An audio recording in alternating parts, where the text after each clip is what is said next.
شباب قد أشادوا صحوة للدين كبرى আমাদের যে 1400 বছরের মুসলমানদের যে আকীদা, আমেরিকা পরাশক্তি হতে পারে না, রাশিয়া পরাশক্তি হতে পারে না, চীন পরাশক্তি হতে পারে না। আমাদের আকীদা পৃথিবীতে সুপার পাওয়ার বলতে কিছু নাই, সুপার পাওয়ার একমাত্র আল্লাহ, সুপার পাওয়ার একমাত্র আল্লাহ বলে পৃথিবীর পরাশক্তি আমেরিকাকে আমরা দেখেছি আফগানিস্তানের সাধারণ তালিব মুজাহিদরা ছিন্ন ভিন্ন করে দিয়েছে। স্পষ্ট একটা যুদ্ধক্ষেত্রের মধ্যে আপনি আছেন, অতএব যুদ্ধক্ষেত্রে আপনাকে শক্তিশালী যোদ্ধা হওয়া দরকার। এই যোদ্ধা হওয়ার জন্য আপনাকে ইনফরমেশন লাগবে, আপনার লাগবে স্ট্র্যাটেজি, এবং আপনাকে জানতে হবে কোন কোন ক্ষেত্রে কোন কোন ফ্রন্টে তারা আমাদের বিরুদ্ধে যুদ্ধ চালিয়ে যাচ্ছে। ইসলামের দুশ্মনদেরকে দুনিয়ার থেকে উৎখাত করার ব্যাপারে আমরা সবাই এক। ওলামায়ে কেরাম যখন এই সকল বিষয় ডাক দিবেন, আমরা একত্রিত হয়ে এক সুরে আমরা আমাদের ইসলাম, আমাদের দেশ, আমাদের মাতৃভূমি, আমাদের উত্তর প্রজন্মকে রক্ষার জন্য আমরা একসাথে ঝাঁপায় পড়তে চাই। রাজি আছি ইনশাআল্লাহ আমরা? আপনার চোখের সামনে দেখবেন আপনার সন্তান মাদকাসক্ত হয়ে যাচ্ছে, আপনার সন্তান ডিপ্রেশনের রোগী হয়ে যাচ্ছে, আপনার সন্তান আত্মহত্যার পথ বেছে নিচ্ছে। একজন বাবা হয়ে আপনি এটা সহ্য করতে পারবেন? যদি সহ্য করতে পারেন তাহলে আপনি এসে আমাদেরকে ধরে নিয়ে যান। আলেম ওলামাদের সাথে সাধারণ ইসলাম প্রিয় যত মানুষ আছে সকলকে কিভাবে ঐক্যবদ্ধ করে প্রতিরোধ করা যায় সে বিষয়ে ভাবার সময় এসেছে। আমাদের ইসলামের ইতিহাস তো বেলালের ইতিহাস, আমাদের ইসলামের ইতিহাস তো খালিদ বিন ওয়ালিদের ইতিহাস, আমাদের ইসলামের ইতিহাস তো সালাউদ্দিন আইয়ুবের ইতিহাস। এটা তো ইসলামের জন্য রক্ত দেওয়ার ইতিহাস। আমার বিশ্বাস, আজ যদি নতুন করে কোনো মুক্তিযুদ্ধের আহ্বান করা হয়, তাহলে মুক্তিযুদ্ধে যারা ফ্রন্ট লাইনের সৈন্য হবে, সোলজার যারা হবে, তারা আপনারা। في شباب قد أشادوا صحوة للدين كبرى আসসালামু আলাইকুম ওয়া রাহমাতুল্লাহি ওয়া বারাকাতুহু। ইন্নাল হামদুলিল্লাহ ওয়াস সালাতু ওয়াস সালামু আলা রাসূলিল্লাহ ওয়া আলা আলিহি ওয়া সাহবিহি ওয়া মান ওয়ালা, আম্মা বা'দু, ফাআউযু বিল্লাহি মিনাশ শাইতানির রাজীম। বিসমিল্লাহির রহমানির রহিম। وأعدوا لهم ما استطعتم من قوة ومن رباط الخيل ترهبون به عدو الله وعدوكم وآخرين من دونهم لا تعلمونهم الله يعلمهم। আল্লাহ সুবহানাহু ওয়া তাআলা শুকর আদায় করছি, তিনি অত্যন্ত গুরুত্বপূর্ণ এই জাতীয় সেমিনারে আমাদেরকে অংশগ্রহণের তৌফিক দান করেছেন। আলহামদুলিল্লাহ। এবং রাসূলুল্লাহ সাল্লাল্লাহু আলাইহি ওয়াসাল্লামের উপর দরুদ এবং সালাম বর্ষিত হোক। আল্লাহুম্মা সাল্লি ওয়া সাল্লিম আলা নাবিয়িকা মুহাম্মদ, আল্লাহুম্মা সাল্লি আলাইহি, আল্লাহুম্মা বারিক আলাইহি। বিদগ্ধ ওলামায়ে কেরামের পাশাপাশি আজকে যারা উপস্থিত রয়েছেন আপনারা, আমার বিশ্বাস আজ যদি নতুন করে কোনো মুক্তিযুদ্ধের আহ্বান করা হয়, তাহলে মুক্তিযুদ্ধে যারা ফ্রন্ট লাইনের সৈন্য হবে, সোলজার যারা হবে, তারা আপনারা ইনশাআল্লাহ। নাকি বলেন? অতএব প্রকৃত মুক্তিযোদ্ধা যারা যারা দেশকে অপশাসন এবং বিভিন্ন ধরনের অপকৌশল থেকে, বিভিন্ন ধরনের ষড়যন্ত্র এবং চক্রান্ত থেকে রক্ষা করার জন্যে অতন্দ্র প্রহরীর মতো প্রতি মুহূর্তে কাজ করে যাচ্ছেন, আপনাদেরকে স্বাগত জানাচ্ছি আমাদের আজকের এই জাতীয় সেমিনারে। সচেতন নাগরিক সমাজ, আলেমদেরকে তো সচেতন হতেই হয়। আবুল কাসেম আল হাকিম আস-সামারকান্দি রাহিমাহুল্লাহকে প্রশ্ন করলেন কেউ একজন, মা বালু উলামাউ জামানিনা লা ইয়াত্তাইজুন নাসু বিমাওয়াইজিহিম কামা কানু ইয়াত্তাইজুনা বিসালাফ। আমাদের সময়ের আলেমদের কি হলো যে মানুষরা তাদের কথা শোনে না, কিন্তু আগের আলেমদের কথা তো মানুষ শুনত। তখন তিনি উত্তর করলেন, আমাদের উলামাউ সালাফ কানু আইকাজান ওয়ান নাসু নিয়ামুন ফায়ুনাব্বিহু আল আইকাজু আন নিয়ামা। যে আমাদের পূর্বের আলেমরা তারা সচেতন ছিলেন, মানুষ ছিলেন ঘুমন্ত, সচেতনরা তারা ঘুমন্ত দিকে জাগরিত করেছেন। আর ওয়া উলামাউ জামানিয়া নিয়ামুন ওয়ান নাসু মাউতা ফাকাইফা ইউকিজু আন নিয়াম ওয়াল মাউতা। যে আমাদের সময়ের আলেমরা তারা তো ঘুমিয়ে আছেন, আর সাধারণ মানুষ তো মৃত, অতএব ঘুমন্ত মানুষ মৃত মানুষকে কীভাবে সজাগ করবে, জাগ্রত করবে? আমার বিশ্বাস সচেতন নাগরিক সমাজ এর নামে নতুন যে উদ্যোগটি বাংলাদেশে আমরা দেখতে পাচ্ছি, সচেতন আলেমদের মাধ্যমে মূলত এই প্ল্যাটফর্মটি তৈরি হয়েছে। এবং এর মূল উদ্দেশ্য হচ্ছে দেশ বিরোধী যে চক্রান্ত এবং ষড়যন্ত্র চলছে তার ব্যাপারে আপনাদের মাধ্যমে মানুষকে সজাগ করা। এবং আমরা বিশ্বাস করি সেই কাজটি অবশ্যই যথাযথভাবে আপনারা সম্পাদন করবেন। সম্মানিত ভাইয়েরা আমার, আমাদের এই দেশটির যদি ভৌগোলিক সীমারেখার দিকে তাকাই, তাহলে দেখব আমরা এমন একটি জায়গায় আছি, স্ট্র্যাটেজিক্যালি একদিকে ইম্পর্টেন্ট, কিন্তু চারিদিকে যদি আপনি দেখেন 1000 কিলোমিটারের মধ্যেও কিন্তু কোনো মুসলিমদের বা মুসলিম রাষ্ট্রের অস্তিত্ব নাই। ফলে আমরা একটি ভয়াবহ জায়গা একটা আছি। ফলে এই জায়গাটিকে কেন্দ্র করে স্ট্র্যাটেজিক্যালি অনেক ধরনের চক্রান্ত এবং ষড়যন্ত্র আছে। সেই ষড়যন্ত্রগুলো 1500 বছর আগে কোরআন যেভাবে চিত্রিত করেছে, আমাদের নবী, প্রিয় নবী মুহাম্মদ রাসূলুল্লাহ সাল্লাল্লাহু আলাইহি ওয়াসাল্লাম যেভাবে ফেস করেছেন, ঠিক এক্স্যাক্টলি একই চক্রান্ত এবং ষড়যন্ত্র আমাদেরকে কেন্দ্র করে বুনিত হয়েছে।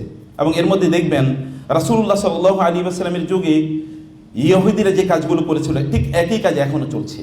তখন কি হয়েছে, ইহুদিরা তারা সুদের বাণিজ্য করত, তারা অস্ত্র নির্মাণ করত, মানুষের মাঝে মারামারি, ঝগড়া বিবাদ ইত্যাদি লাগিয়ে দিয়ে তারা অস্ত্র বিক্রি করত। এবং সর্বশেষ তার একটা প্রপার প্রচার প্রপাগান্ডার একটা মেকানিজম তৈরি করেছিল রাসূলুল্লাহ সাল্লাল্লাহু আলাইহি ওয়াসাল্লামের বিরুদ্ধে এবং মুসলিমদের বিরুদ্ধে। আজকের আধুনিক বিশ্বের দিকে যদি আপনি তাকান, তাহলে একই কাজ দেখতে পাবেন। আমাদেরকে সুদের আষ্টেপৃষ্ঠে জড়িয়ে রাখার জন্যে, অর্থাৎ এখানে আমাদেরকে নিমগ্ন রাখার জন্যে অসংখ্য পরিকল্পনা আমাদের রয়েছে, আমাদেরকে ঘিরে রয়েছে। এবং এর পাশাপাশি তো আমরা অর্থনৈতিকভাবে পর্যদস্ত করে আমাদের মাঝে কিভাবে সমস্যা তৈরি করা যায় সেটি আমরা কিন্তু দেখতে পাচ্ছি। আর তার পাশাপাশি আমাদের বিরুদ্ধে রয়েছে গোটা পৃথিবীর সকল প্রচার এবং প্রপাগান্ডা যে মাধ্যমগুলো রয়েছে, এগুলো সব কিছু। এগুলো তৎকালীন রাসূলের যুগে যেভাবে ব্যবহার করা হয়েছে, এখন সেভাবে ব্যবহার করা হচ্ছে। আমরা কিন্তু তখন রাসূল একটা যুদ্ধক্ষেত্রের মধ্যে ছিলেন, আমরা একটা যুদ্ধক্ষেত্রের মধ্যে আছি। রাসূলুল্লাহ সাল্লাল্লাহু আলাইহি ওয়াসাল্লাম এবং আমাদের পিতা আদম আলাইহিস সালাতু ওয়াসসালামের সময় থেকে আমরা যে যুদ্ধক্ষেত্র আমরা দেখেছি, একই যুদ্ধক্ষেত্র এখন আছে। বরং রাসূলের যুগে বা তার আগে যে জাহিলিয়াত ছিল, যেটাকে আল্লাহ তাআলা বলেছেন আল জাহিলিয়াতিল উলা, প্রথম জাহিলিয়াত, তার মানে আরেকটি জাহিলিয়াত আসবে। এবং এরকম একটা জাহিলিয়াতের সময় আমরা দাঁড়িয়ে আছি।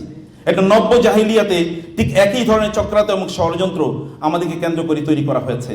অর্থাৎ এখানে আমরা যদি দেখি, এই তথাকথিত এনজিওদের মাধ্যমে সুদের জাল বিস্তার করা হয়েছে। সুদের যেমনিভাবে আমরা পরবর্তীতে দেখেছি মহাজন প্রথা অথবা ব্রিটিশ বেনিয়ার যে কাজগুলো করেছিল, এখনো ঠিক একই কাজ করেছে।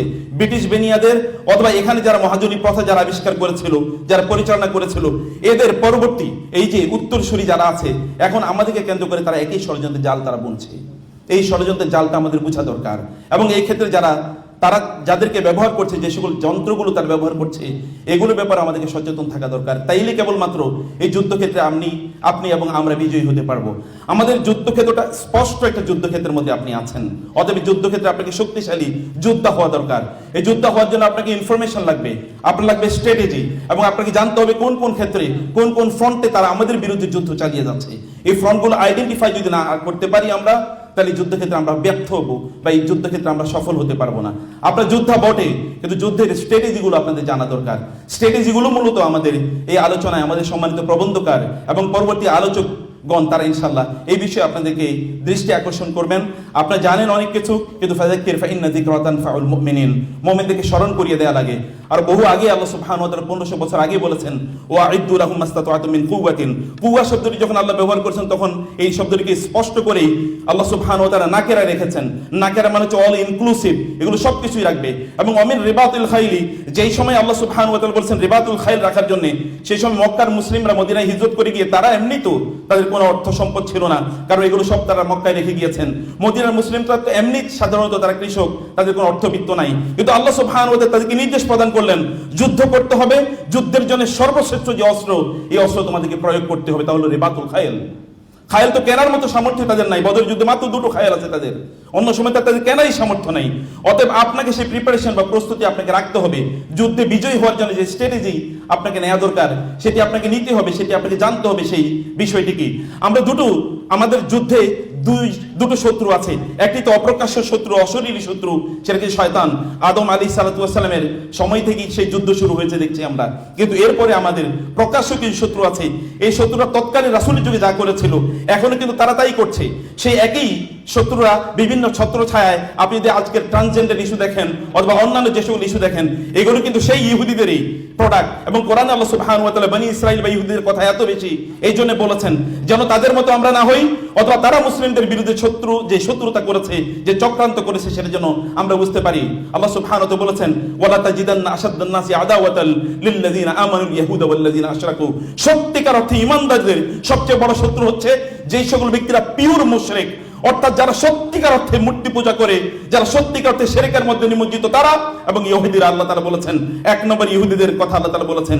আধুনিক যদি আপনি দেখেন, এই এনজিওদের মাধ্যমে কেবলমাত্র সুদের আষ্টেপৃষ্ঠেই আমাদেরকে জড়িয়ে রাখা হয় নাই, আমাদেরকে তথাকথিত আমাদের যে শিক্ষা সিলেবাসকে পরিবর্তন করে এমন একটি জায়গায় নিয়ে আসা হচ্ছে এনজিওদের প্রেসক্রিপশন অনুসারে, যে শিক্ষা সিলেবাসে ট্রান্সজেন্ডার এবং এটাও জর্জ শরন এবং এই জাতীয় ইহুদিদের প্রোডাক্ট এগুলো করে তারা আমাদেরকে আমাদের দিন থেকে বিচ্যুত করতে চায় এবং আমাদের দেশ তারা ছিনিয়ে নিতে চায় আমাদের কাছ থেকে।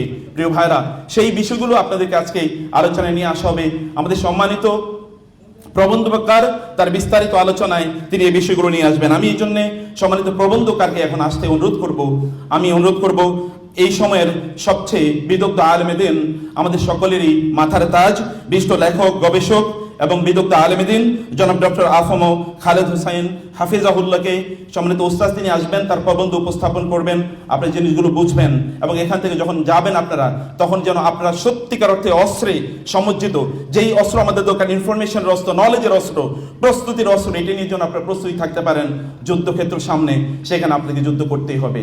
আল্লাহ সুবহানাহু ওয়া তাআলা আমাদেরকে সত্যিকার যোদ্ধা হিসাবে রেবাতুল খাইলের সেই প্রস্তুতি নেওয়ার তৌফিক দান করুন। আল্লাহুম্মা আমিন। ওয়াসসালামু আলাইকুম ওয়া রাহমাতুল্লাহি ওয়া বারাকাতুহু।